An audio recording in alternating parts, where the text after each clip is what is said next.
Welcome to the Field of 68 After Dark's YouTube channel. We are going to be live every Tuesday and Thursday at 9 p.m. Eastern Time right here on YouTube and on Stadium for the entirety of the spring.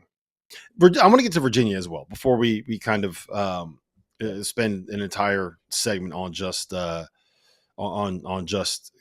Gonzaga, because Virginia went out and they landed three guys, right? They landed Elijah Saunders, a transfer from San Diego State. They landed Jalen Borley, a backcourt transfer from Florida State. And they went out and they got who I would say is probably your favorite player in the history of the sport of basketball, not just college basketball, the history of basketball, when TJ Power, a former five-star recruit that was a freshman at Duke last season. And you add that group to Andrew Rhodey coming back, to Isaac McNeely coming back, and you kind of look at this roster and you can squint, and there's a lot of interesting pieces here. I, for one, am big on Christian Bliss.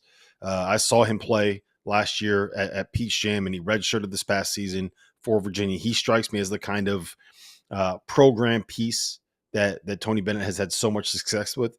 And you bring in these two versatile wings, right? And you bring in a guard that can play in the backcourt, and all of a sudden you put all this stuff together, and I can squint my eyes and I can see a top 25 team here at Virginia. And I understand there's going to be a lot of development that needs to happen there. But I think that bringing in a little bit of talent, a guy that can score and power, a guy that can guard in Elijah Saunders, and a point guard or a backcourt piece in Jalen Worley, I think there's a lot to be bullish on here if you are a Virginia Cavaliers fan.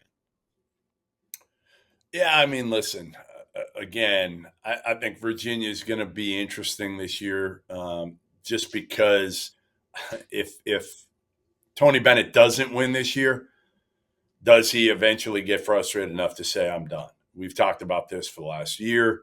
TJ Power, I don't know how he fits in that system.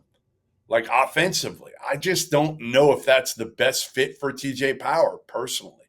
I think he's better getting up and down. I think we saw that in AU ball, and getting him with the ball in his hands. He could play in the half court, but I think he's really good with the ball in his hands, pushing it, making decisions. Yeah, 2 summers ago, he did look like a pro, and his confidence was shot this past year at Duke.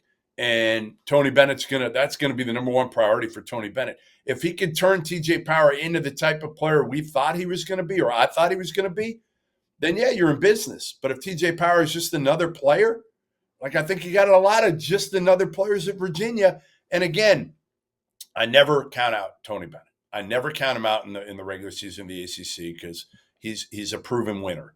But when it comes to the NCAA tournament, they just haven't done anything in a while, and you just wonder whether it's just going to be more of the same. Yeah, I mean, I'm not saying that this is going to be a team that does what the 2019 team did and win a national championship, but I do think that this is going to be a team that will be pretty good. And I like the pieces that they brought in. And at the end of the day, like, if Tony Bennett was able to do what he did with last year's roster and get them to the tournament, and we all saw what happened in the playing game of that tournament, if he can do that with last year's roster, and now you're giving him the pieces that he has here, I'm just buying it. Thanks for watching the Field of 68 After Dark. Make sure to hit that like button.